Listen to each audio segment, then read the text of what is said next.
Good morning students. आज हम करते हैं, आपका टॉपिक चला हुआ था लास्ट टाइम आपने किया था कि why should we not add acid into water. ठीक है, कि हमें एसिड को वाटर में क्यों नहीं ऐड करना चाहिए। ठीक है, तो ये आपने अल्कलीज में आपने चीज़ें पढ़ी थी। इससे पहले आपने एसिड्स के बारे में पढ़ा था। तो आपका चैप्टर सेकंड चला हुआ है क्लास 10th का, उसी की ये फर्दर वीडियो में यहाँ पे आप लोग के साथ शेयर करने जा रहा हूँ। टॉपिक है आपका स्ट्रेंथ ऑफ एन एसिड और बेस। स्ट्रेंथ क्या होती है, जैसा कि आप लोग बहुत अच्छे से जानते होंगे, स्ट्रेंथ मींस पावर, ताकत। ठीक है, तो कोई एसिड कितना पावरफुल होता है तो या कोई बेस कितना पावरफुल होता है वो हम यहाँ पे देखेंगे। तो ये जो स्ट्रेंथ है ये डिपेंड करती है कि एसिड की अगर बात करें तो आपको पता है कि एसिड्स आर दो substance which produce H+ ions. ठीक है, तो ये H+ आयंस देते हैं। तो जितना ज़्यादा या जितना फास्ट कोई भी एसिड H+ आयंस रिलीज़ करता है वो एसिड उतना ही ज़्यादा स्ट्रॉन्ग होता है। ऐसे ही बेसिस की बात करें तो बेसिस प्रोड्यूस OH- आयंस। ठीक है, तो जितने ज़्यादा और फास्ट ये बेस जो हैं वो OH- आयंस प्रोड्यूस करेंगे उतना ही उनकी स्ट्रेंथ ज़्यादा होती है।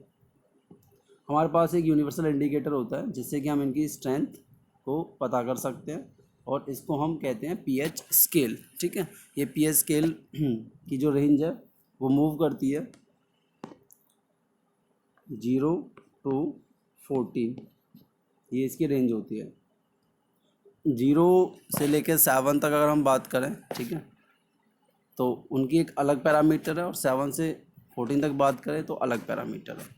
स्टार्टिंग जितनी कम pH स्केल पे pH की वैल्यू होती है ये माना जाता है कि वो उतना ही ज़्यादा स्ट्रॉन्ग एसिड होता है, और जितनी ज़्यादा pH स्केल पे वैल्यू होती है उतना ही स्ट्रॉन्ग वो बेस माना जाता है।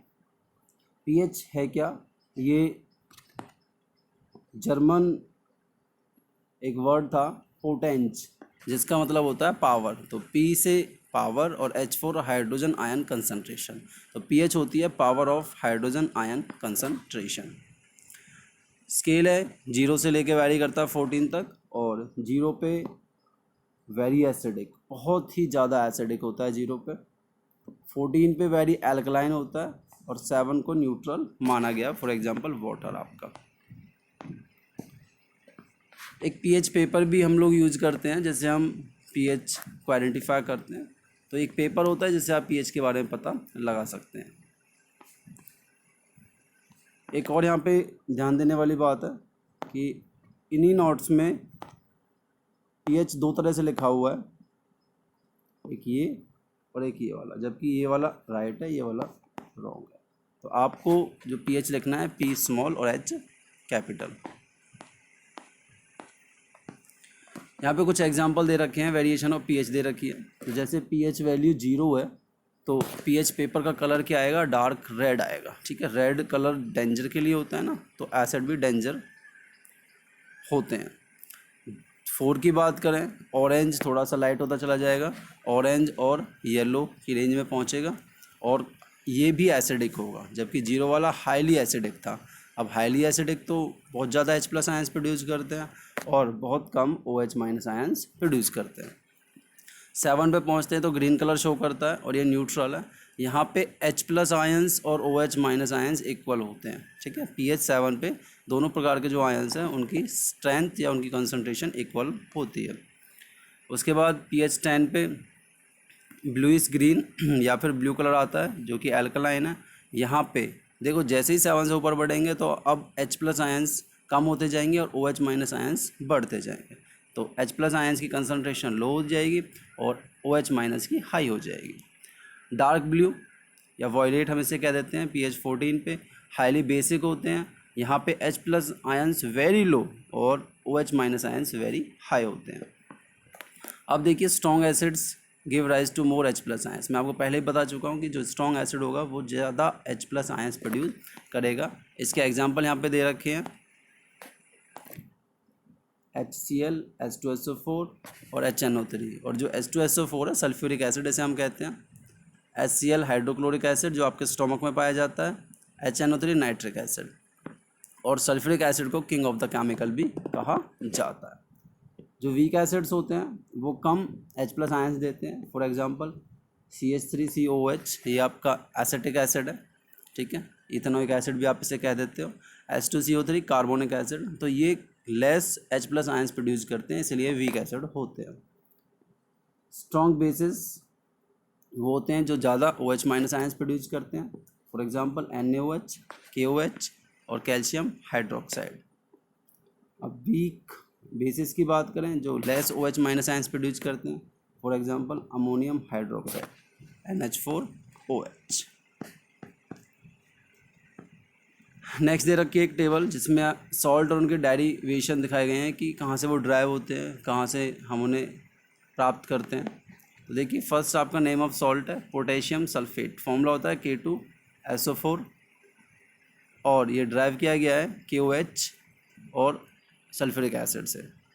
जब सल्फ्यूरिक एसिड को और KOH को ट्रीट किया जाता है, मिलाया जाता है, तो आपको एक सॉल्ट मिलता है पोटेशियम सल्फेट। सोडियम सल्फेट के लिए आपको सोडियम हाइड्रोक्साइड NaOH और सल्फ्यूरिक एसिड लेना होता है, तब आपको सोडियम सल्फेट मिलता है। सोडियम क्लोराइड NaCl जो नमक होता है आपका साधारण नमक जिसे हम कहते हैं, घर में यूज करते हैं हम, उसका ये फॉर्मूला है। इसके लिए आपको लेना पड़ता है सोडियम हाइड्रोक्साइड और हाइड्रोक्लोरिक एसिड। तो इस तरह की चीज़ें यहाँ पे आपको दिखाई गई है।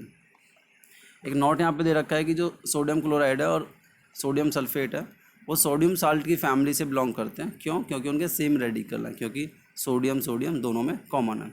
सिमिलरली NaCl और KCl जो हैं वो क्लोराइड फैमिली से बिलोंग करते हैं, क्योंकि यहाँ पे क्लोरीन इन दोनों में जो Cl आया हुआ है वो सेम रेडिकल है। नेक्स्ट आपका टॉपिक है importance of pH in our daily life. अब देखिए इस pH का हमारे दैनिक जीवन में, डेली लाइफ में क्या यूज है, क्या इम्पोर्टेंस है, क्यों हमें इसको इतना डीपली हमें समझना चाहिए।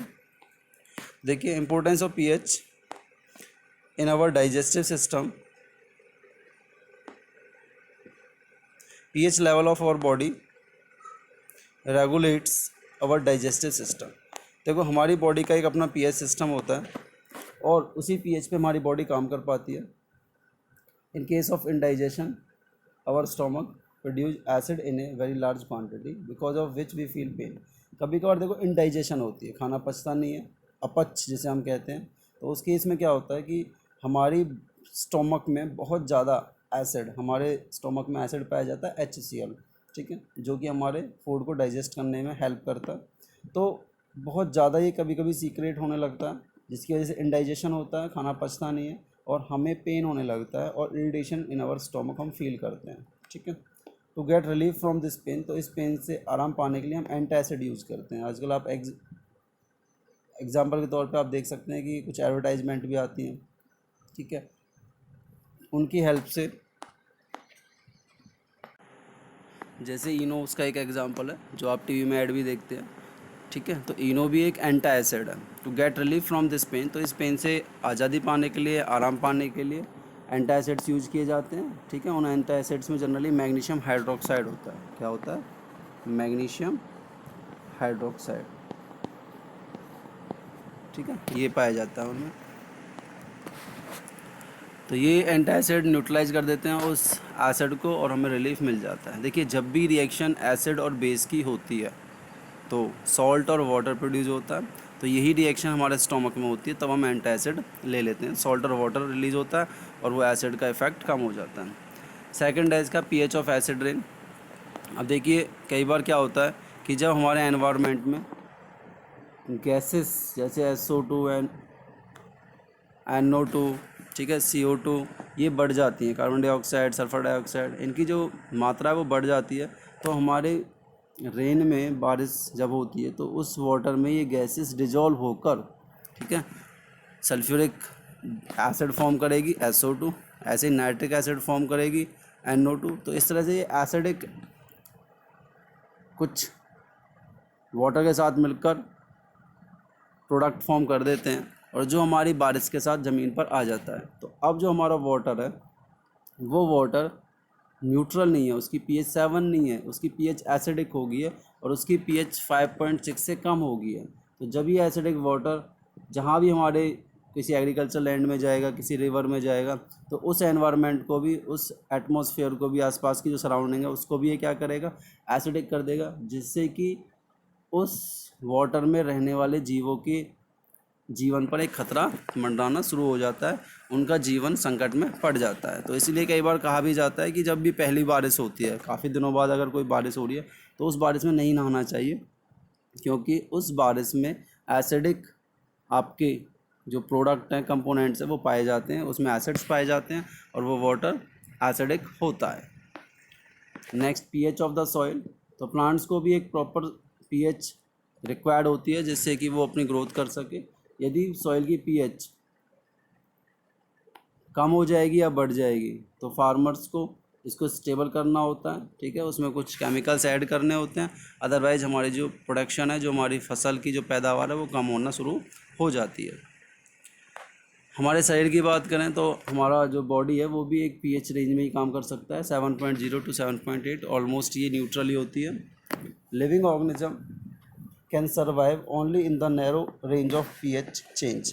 तो जो लिविंग सिस्टम है वो हमेशा ही नैरो रेंज में, जैसे हमारी ये रेंज है बहुत नैरो, 7.0 से लेकर 7.8 तक है, तो इसी जनरली नैरो रेंज में ही जो भी लिविंग सिस्टम है वो जीवित रह पाते हैं। अगर इससे ज़्यादा वेरी कर जाती है हमारी बॉडी की पीएच, तो हमारे जीवन पर भी संकट स्टार्ट हो जाता है। नेक्स्ट है टूथ डिके एंड पीएच। अब देखिए, जो हमारे दांतों का गिरना भी शुरू होता है, दांत टूट जाते हैं या सड़ने लगते हैं या ख़राब होने लगते हैं, तो उसमें भी पीएच का एक रोल होता है। Bacteria present in the mouth, जो बैक्टीरिया हमारे माउथ में प्रेजेंट है, प्रोड्यूस एसिड, वो एसिड प्रोड्यूस करता है बाय डिग्रेडेशन ऑफ शुगर। कब करता है? जब आप लोग प्रॉपर टूथ ब्रश नहीं करते हो, तो खाना आपके माउथ में लगा रह जाता है, टीथ में लगा रह जाता है, तो उस खाने में शुगर पाई जाती है, ठीक है, कार्बोहाइड्रेट्स होते हैं। तो ये जो बैक्टीरिया हमारे माउथ में प्रेजेंट होते हैं, उस फूड पार्टिकल को वो अपने लिए ब्रेक डाउन करना स्टार्ट करते हैं, और जब वो ऐसा करते हैं तो वो कुछ एसिड रिलीज़ करते हैं, ठीक है। जब ये प्रोसेस होता है तो बैक्टीरिया एसिड रिलीज़ करते हैं, और वो एसिड हमारे टीथ और गम्स के लिए नुकसानदायक होता है।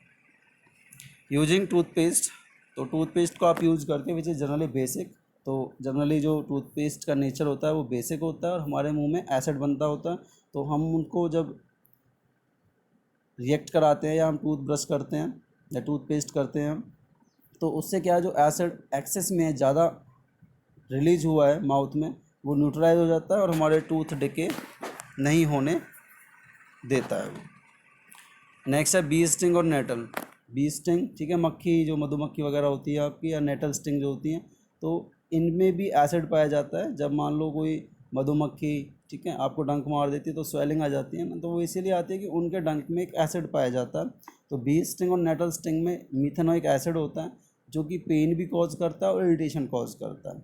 तो when we use a weak base like baking soda on it we get relief. तो यदि हमें कुछ ऐसा हमारे साथ मिसहैपनिंग होती है, तो हमें एक वीक बेस उसके ऊपर लगा लेना चाहिए। उसमें आप सॉप भी यूज़ कर सकते हो, क्योंकि जो सॉप होता है, साबुन होता है, वो भी एक बेस का ही काम करता है।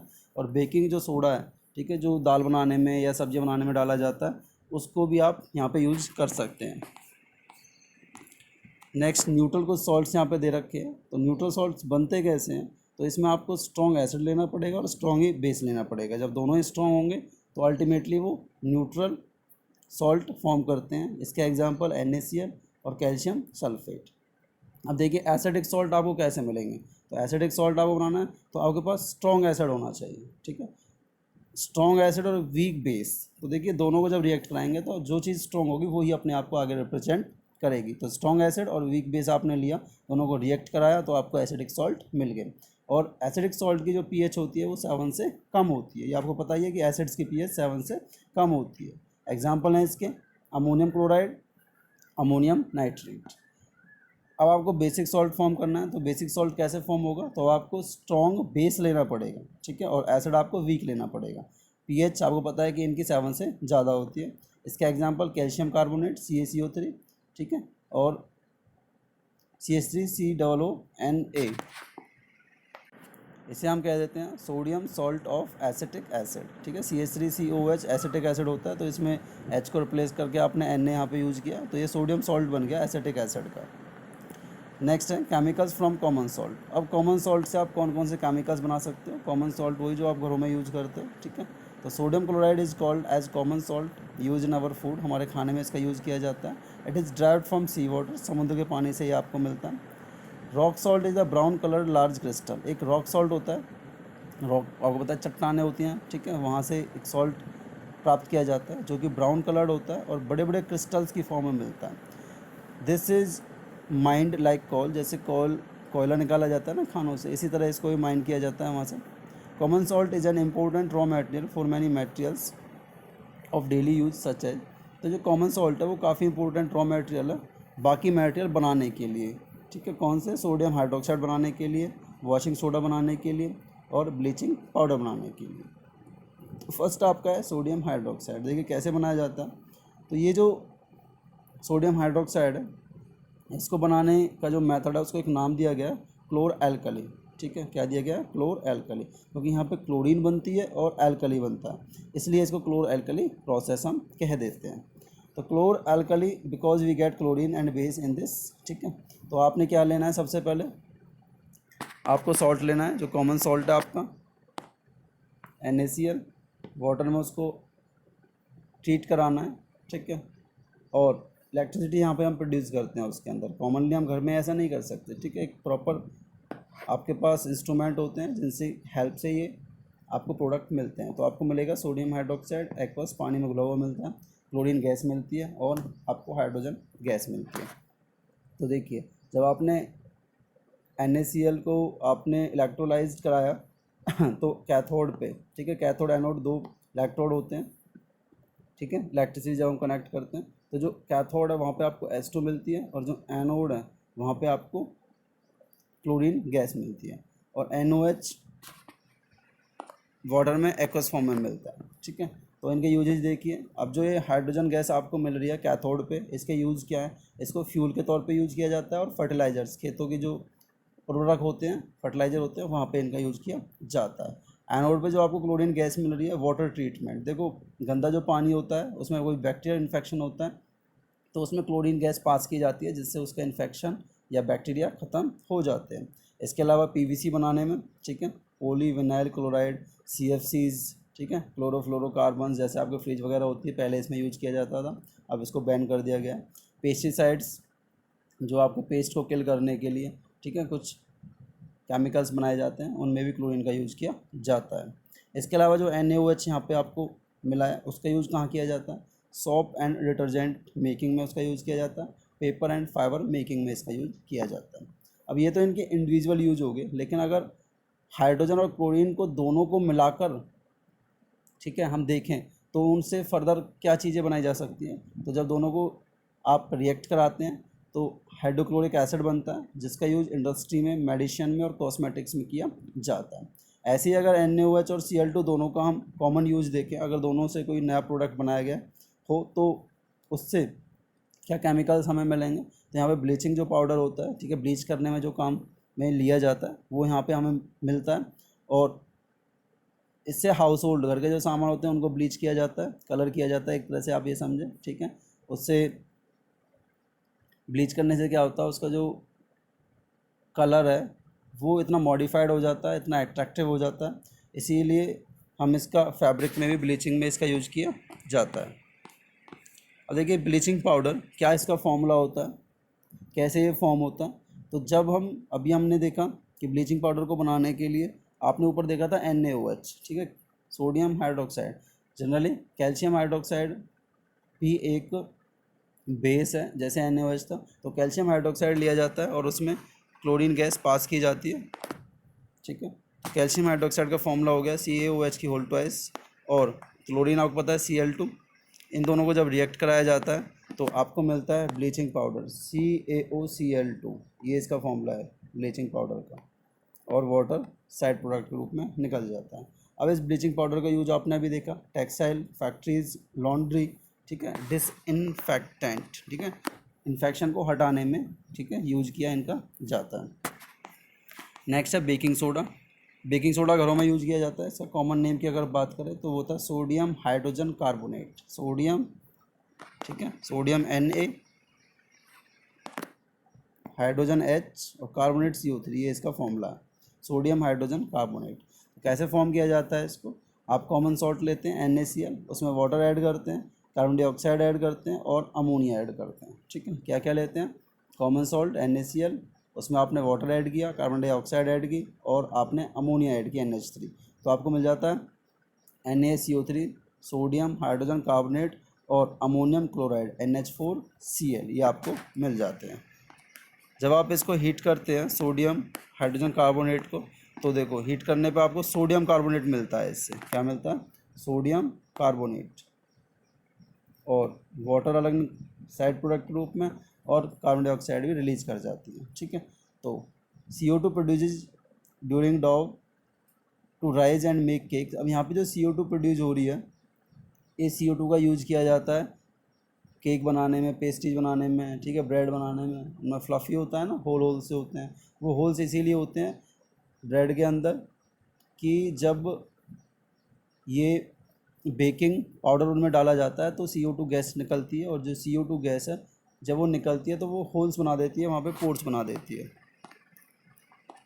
और इनके यूजेज की बात करें, हाउस होल्ड में, घरों में इनका यूज किया जाता है। इंग्रेडिएंट्स ऑफ एंटा एसिड्स, ठीक है, जो एंटा एसिड्स बनाए जाते हैं, जो एसिड को न्यूट्रलाइज करने के लिए बनाए जाते हैं, लाइक इनो, उनमें इनका यूज किया जाता है।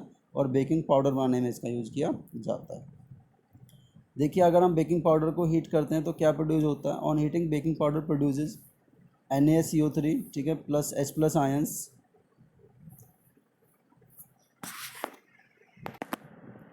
ये हमने रिएक्शन अभी देखी थी,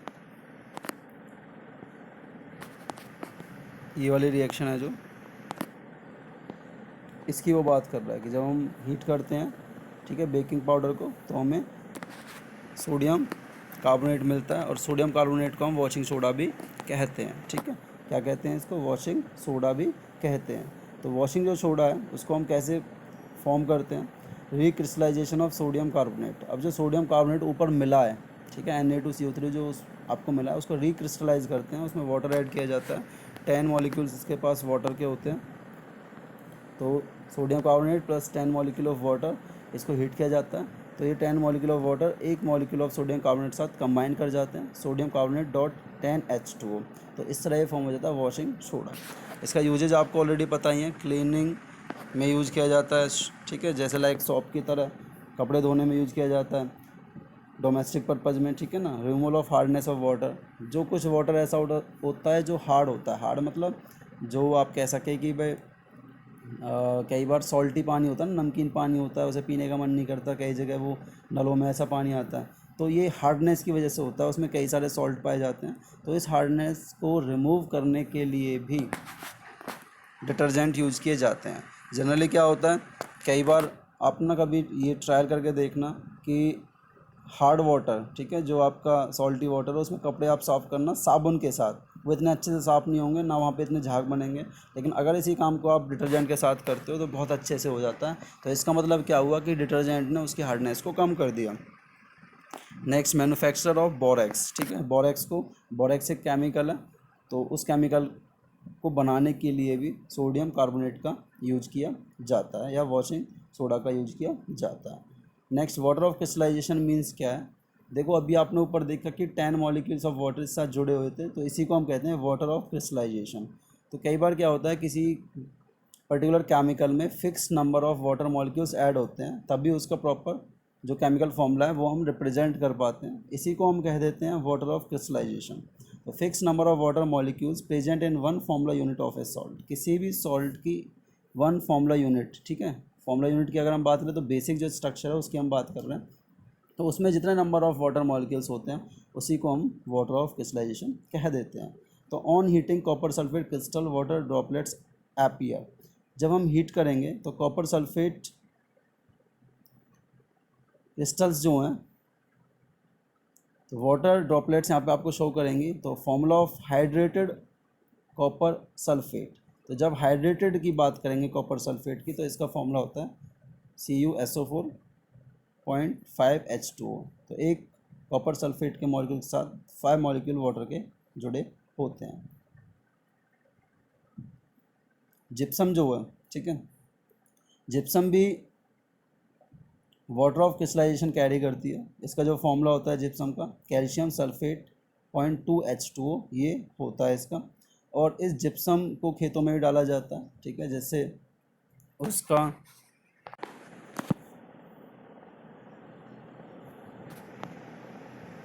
जब आपके एग्रीकल्चर लैंड में खेतों में कई बार क्या होता है उसकी पीएच थोड़ी सी एसिडिक हो जाती है, ठीक है, 6 के आसपास 5 के आसपास आने लगती है, तो उसको न्यूट्रल करने के लिए हम उसमें जिप्सम डालते हैं, जिससे उसकी अगेन न्यूट्रल हो जाती है, ठीक है। लेकिन अगर हम इस जिप्सम को हीट करते हैं 373 केल्विन पे, तो इसमें से जो वाटर मॉलिक्यूल्स हैं वो रिलीज़ कर जाते हैं, और इसका अगेन एक फॉर्मूला हमें मिलता है कैल्शियम सल्फेट CaSO4 0.5H2O, ठीक है, आधा वाटर का मॉलिक्यूल साथ जुड़ा होता है। इसको हम कहते हैं प्लास्टर ऑफ पेरिस। जो प्लास्टर होता है ना, हाथों पे चढ़ता है, पैरों पे जब चोट लग जाती है, तो ये वही होता है, इसे हम कहते हैं प्लास्टर ऑफ पेरिस। तो plaster of Paris is used as plaster for fractured bone. हड्डियाँ टूट जाती हैं तो उनके लिए प्लास्टर करने के लिए इसका यूज़ किया जाता है। When plaster of Paris is mixed with water, यदि हम इसको फिर से वाटर में मिक्स करें प्लास्टर ऑफ पेरिस को, तो ये हमें फिर से जिप्सम दे देता है। देखिए, calcium sulphate 0.5H2O plus 1/1/2 water, ठीक है, after reaction calcium sulphate 0.2H2O। अब आप सोचेंगे सर ये आधा वाटर मॉलिक्यूल कैसे होगा? आधा वाटर मॉलिक्यूल कभी नहीं होता।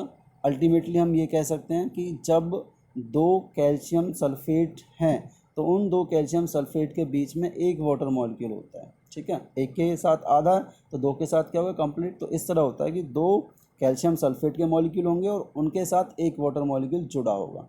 हाफ वाटर मॉलिक्यूल या किसी का भी हाफ मॉलिक्यूल कभी प्रेजेंस में नहीं हो सकता, ठीक है। Uses of plaster of Paris, इसके यूजेज क्या हैं? तो इसका यूजेज है making toys, decorative material and smooth surfaces, तो इनमें इसका यूज़ किया जाता है। तो आपके यहाँ पे ये चैप्टर कंप्लीट हो जाता है। इसको आप अच्छे से वीडियो को देखें, समझें, अंडरस्टैंड करें, और कोई आपके क्वेश्चन डाउट में हो तो आप मुझे मैसेज कर सकते हैं। Thank you.